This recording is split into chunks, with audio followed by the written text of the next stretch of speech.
Welcome SUPItes to our presentation on chapter number 7, the sorting hat, and this is part 8 of our presentation. So we have done some of the question answers in our last presentation, so we are going to continue with the question answers in this presentation. So let's continue. A3 question. Two characters speak to Harry in the extract. What can you tell about them based on what they say? In the table on the next page, identify the speaker of the lines and explain what it says about them. तो इसका मतलब क्या है? Let's see. Two characters speak to Harry in the extract. तो story में हमने पढ़ा था कि two characters were there, two persons were there who were speaking or who whispered to Harry, right? You must have remembered that there were two persons who whispered to Harry, right? What can you tell about them? आप उनके बारे में क्या कह सकते हो? Based on what they say, उन्हें जो कहा था उसके बेसिस पे, लाइक उन्हें जो लाइंस बोली थी उसको पढ़ने के बाद आप उनके बारे में क्या बता सकते हो? What can you tell about them? Okay. In the table on the next page, so in the next page there is a table given to us. Identify the speaker of the lines. तो उन tables में हमें क्या दे रखा है? Lines दे रखी है and we have to identify who spoke that line to Harry. Okay. And explain what it says about them. और हमें explain करना है उनके बारे में उस line को पढ़ने के बाद. Okay. So let's do. It's bewitched to look like the sky outside. I read about it in Hogwarts, a history. So I hope you have remembered that this line was spoken by Hermione, right? He was one of the character who was whispering to Harry by saying like this. It's bewitched to look like the sky outside. I read about it in Hogwarts, a history. So what does it mean? It means that the ceiling was changed by magic to look like a sky. And from where Hermione had read it? From a book called Hogwarts, a history. Okay? Now what does this line tell about Hermione? So while we are reading this line, while we read this line, Hermione, he actually was helping Harry. He was helping Harry. Okay, he was giving an information that don't be so amazed to see that, or don't be fooled by seeing that ceiling. It's not a sky, it's just the ceiling of the hall. So he's a kind person and he's a helping person, helping friend, right? He's a kind friend, Hermione. Okay, so we have just got to try on the hat. I will kill Fred. He was going on about wrestling a troll. So this was said by Ron to Harry. Okay. Now what does this mean? This line means that after the hat stopped singing and it became stilled, Ron, he whispered to Harry that now we have to try the hat. So by this we can say that Ron, he knew that Harry was nervous. वो थोड़ा nervous था, like शाय था Harry. He was nervous कि अब तो हमें ये try करना पड़ेगा, right? So Harry, he knew that he was nervous. I mean, Ron, he knew that Harry was nervous, but still he said this line. So we have just got to try on the head to make Harry more nervous. ठीक है? So he's not that kind. Ron is not that kind friend. Okay? So I hope this is clear. And if you get a better expression, better word to explain, describe the characters, so it's well and good. Okay. Now based on the table you made above, write which of the four houses do you think the sorting hat would put you in? Explain why. Okay. Now what does this mean? It means that you remember we have done this table. It's not over here. So we have done the table, right, in which we have different houses of Hogwarts school. We have to mention that and the qualities of the student, right? I hope you remember that table. So same way, you should know about your own qualities, whether you are brave or you are loyal, right, or you're cunning, right? So you must be knowing about your own qualities. So based on that, based on what you are having the qualities, you should be able to decide in which of the four houses you belong. If you are brave, you must be belonging to Gryffindor, right? And if you are loyal, then you must be belonging to Ravenclaw, right? So it's up to you. And then you have to explain that why do you belong to that particular house. So it's based that like suppose if I am brave, so I will be saying that I will be belonging to the Gryffindor house. Why? Because I'm brave, right? I am daring. So this is the reason what you are going to write. And let's move on. A4. Learn interesting terms. One of the most important things writers and poets do is create pictures in the minds of the readers.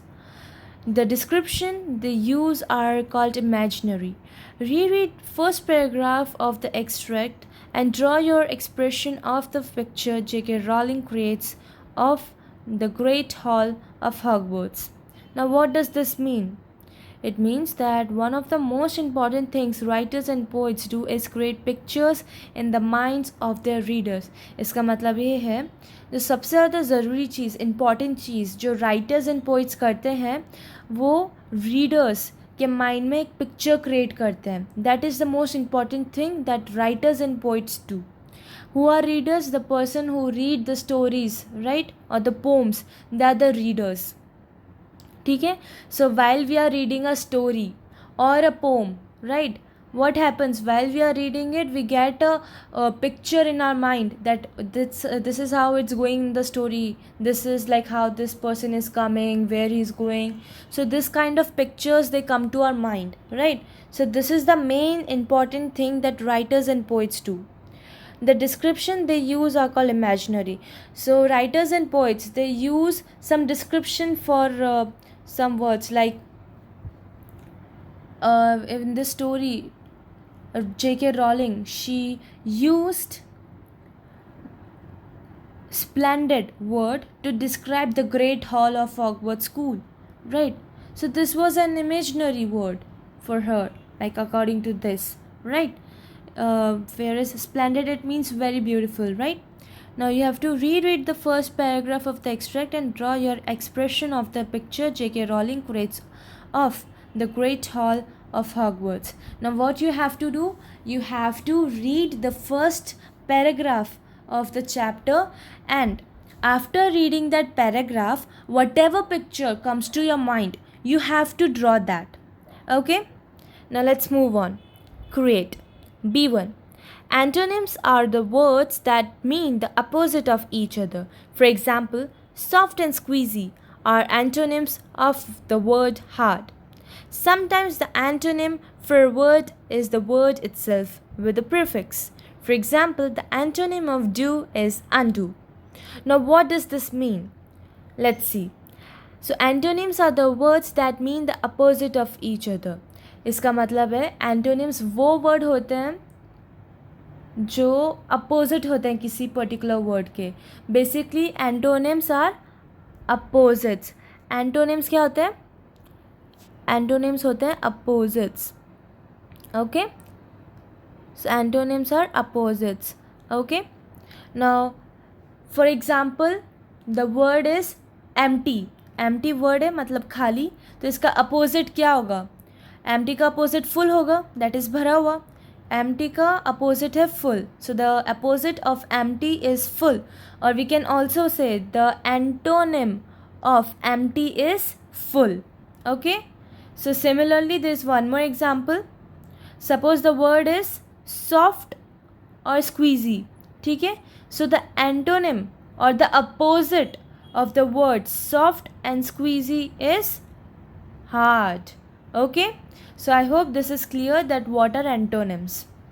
Okay, so antonyms are the words that mean the opposite of each other.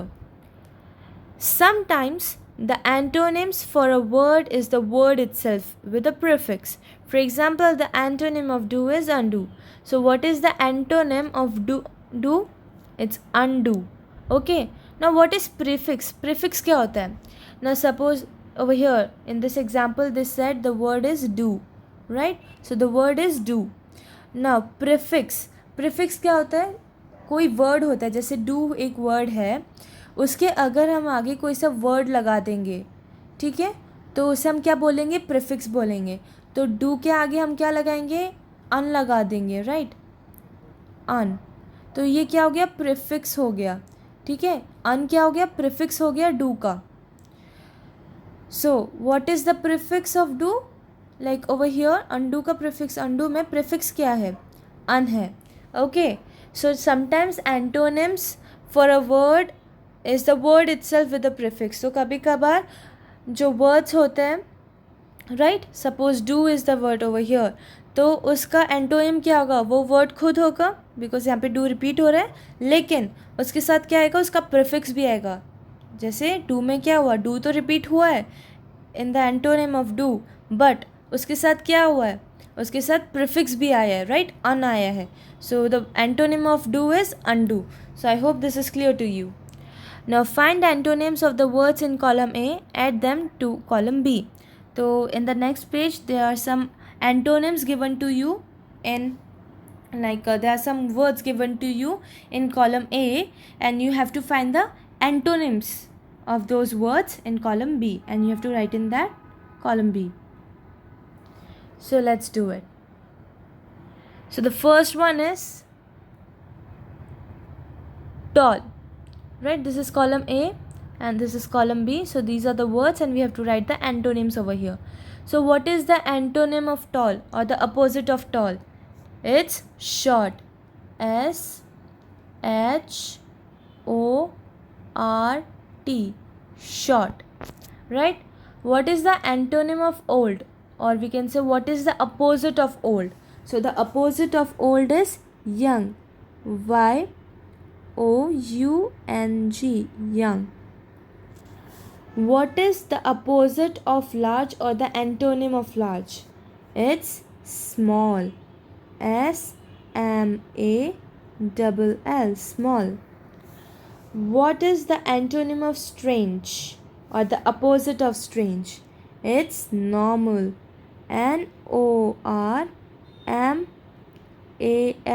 normal. What is the antonym of safe? Yes, it's unsafe. Now, do you find something over here? Antonym of safe. So the safe is getting repeated over here. यहाँ पे भी safe लिखा है और यहाँ पे भी safe लिखा है, right? Now, what's coming in front of it? Un is coming. So this is the prefix. What it is? It is the prefix, right? So the antonym of safe is unsafe. Okay, I hope this is clear to you. So this is it for this presentation. I hope all the questions are clear to you. So please learn the question answers which we have done in this presentation and the previous presentation. Okay, we will be continuing the question answers in our next presentation. So thank you.